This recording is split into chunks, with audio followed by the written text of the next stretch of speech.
Guys welcome back to my channel 1 crore portfolio, जहां हम बात करते हैं स्टॉक मार्केट के सबसे बड़े फाइनेंशियल अपडेट्स और आईपीओ एनालिसिस की। आज हम डिटेल में समझेंगे बिलियन ब्रेन्स गैरेज वेंचर्स यानी ग्रो आईपीओ की, जो अभी के सबसे ज़्यादा टॉक्ड अबाउट फिनटेक आईपीओ में से एक है। इस वीडियो में हम देखेंगे IPO subscription details, fund utilization plan, companies financials और आईपीओ के बाद इंडियन फिनटेक सेक्टर पर इसका क्या इम्पैक्ट हो सकता है। सबसे पहले बात करते हैं कंपनी के बारे में। Billion brains garage ventures limited, जिसे हम सब ग्रो के नाम से जानते हैं, इंडिया का लीडिंग डिजिटल इन्वेस्टमेंट प्लेटफॉर्म है, जहां user stock, mutual fund, FNO और लोन्स तक इन्वेस्ट कर सकते हैं। ग्रो ने 2018 में स्टार्ट किया था अपना जर्नी, और आज के टाइम पर कंपनी के पास है 37 मिलियन डीमैट अकाउंट और अराउंड 2.6 लाख करोड़ का एयूएम, जो ग्रो को इंडिया के सबसे बड़े फिनटेक प्लेटफॉर्म में से एक बनाता है। ग्रो के पास मल्टीपल सब्सिडरीज भी हैं, जैसे ग्रो इन्वेस्टेक, ग्रो क्रेडिट सर्व जो कि एनबीएफसी है, और ग्रो एएमसी जो इन्वेस्टिंग, लेंडिंग और एसेट मैनेजमेंट तीनों वर्टिकल्स को कवर करता है। अब बात करते हैं आईपीओ के स्ट्रक्चर की। ग्रो का आईपीओ ओपन हुआ था 4 नवंबर से 7 नवंबर तक, और इसका प्राइस बैंड 95 रुपये से 100 रुपये पर शेयर के बीच में रखा गया था।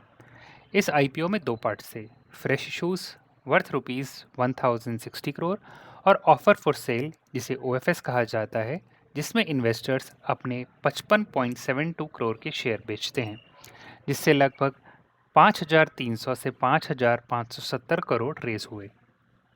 ओवरऑल आईपीओ का साइज था रफली 5500 करोड़।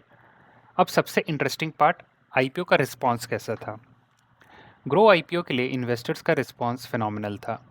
टोटल 641.87 करोड़ शेयर्स के बिड आए, जबकि ऑफर सिर्फ 36.47 करोड़ शेयर्स का था। मतलब आईपीओ 17.6 टाइम ओवर सब्सक्राइब हुआ। कैटेगरी वाइज देखें तो क्वालिफाइड इंस्टीट्यूशनल बायर्स यानी क्यूआईबी ने सब्सक्राइब किया 22.02 times, non institutional investors NII ने 14.2 टाइम्स और रिटेल इन्वेस्टर्स ने भी 9.4 टाइम्स सब्सक्राइब किया। यानी सभी सेगमेंट्स ने ग्रो पर स्ट्रॉन्ग फेथ दिखाया, और आईपीओ के पहले ही ग्रो के एंकर इन्वेस्टर्स से 2,984 करोड़ रेस किया by allotting 29.84 crore shares at 100 रुपये पर शेयर। 102 इंस्टीट्यूशनल इन्वेस्टर्स ने एंकर बुकिंग में पार्टिसिपेट किया, जिनमें टॉप डोमेस्टिक और फॉरेन फंड शामिल थे। अब बात करते हैं ग्रो के फंड का यूज़ कहाँ करेंगे। कंपनी ने क्लियरली बताया है कि आईपीओ प्रोसीड से वो अराउंड 152.5 करोड़ जाएंगे क्लाउड इंफ्रास्ट्रक्चर एक्सपेंडिचर के लिए, 225 करोड़ एलोकेट होंगे ब्रांड बिल्डिंग और परफॉर्मेंस मार्केटिंग में, 205 करोड़ इन्वेस्ट होंगे ग्रो क्रेडिट सर्व एनबीएफसी में, जिससे अपना लेंडिंग बेस और कैपिटल स्ट्रेंथ इम्प्रूव हो सके, और 167.5 करोड़ जाएंगे ग्रो इन्वेस्टेक के मार्जिन ट्रेडिंग बिजनेस को एक्सपैंड करने में। बाकी पैसा जनरल कॉरपोरेट पर्पस और पोटेंशियल एक्विजिशन के लिए यूज़ होगा। यानी क्लियरली ग्रो अपनी इकोसिस्टम को और डाइवर्सिफाई करने की डायरेक्शन में जा रहा है, from investing to lending, trading और इवन वेल्थ टेक इंफ्रास्ट्रक्चर में। फाइनेंशियल नंबर्स भी इम्प्रेसिव हैं। फाइनेंशियल ईयर 25 के सेकेंड हाफ तक कंपनी का कंसोलिडेटेड नेट प्रॉफिट 379 करोड़ था और इनकम फ्रॉम ऑपरेशंस 904 करोड़। यानी ग्रो अब सिर्फ एक फास्ट ग्रोइंग स्टार्टअप नहीं, बल्कि एक प्रॉफिटेबल फिनटेक बन चुका है, जो सस्टेनेबल रेवेन्यू ग्रोथ दिखाता है। एनालिस्ट के अकॉर्डिंग ग्रो का लिस्टिंग काफ़ी एंटिसिपेटेड है, और इसका एस्टिमेटेड लिस्टिंग रेंज 280 से 350 पर शेयर तक हो सकता है, बेस्ड ऑन करंट सब्सक्रिप्शन और डिमांड डेटा।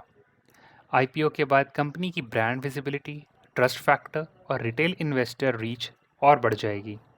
हाउएवर कुछ एक्सपर्ट्स ये भी कह रहे हैं कि वैल्यूएशन थोड़ा हाई लग रहा है, क्योंकि कंपनी का price to earning ratio industry peer से थोड़ा प्रीमियम पर है। लेकिन कंसिडरिंग ग्रो की user base growth, profitability turn around और फिनटेक इकोसिस्टम में leadership position, long term investors के लिए ये एक प्रॉमिसिंग बेट लगता है।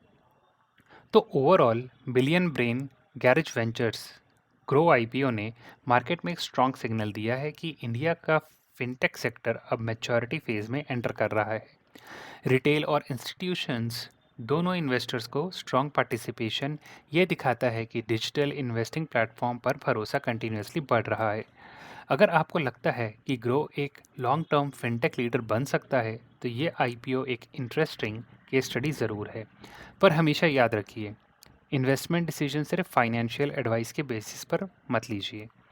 अगर आपको ये एनालिसिस पसंद आया हो तो वीडियो को लाइक कीजिए और सब्सक्राइब करके बेल आइकन दबाना ना भूलिएगा, ताकि आपको मिलते रहें मार्केट के सबसे बड़े अपडेट्स हर रोज़ सिर्फ 1 करोड़ पोर्टफोलियो पर।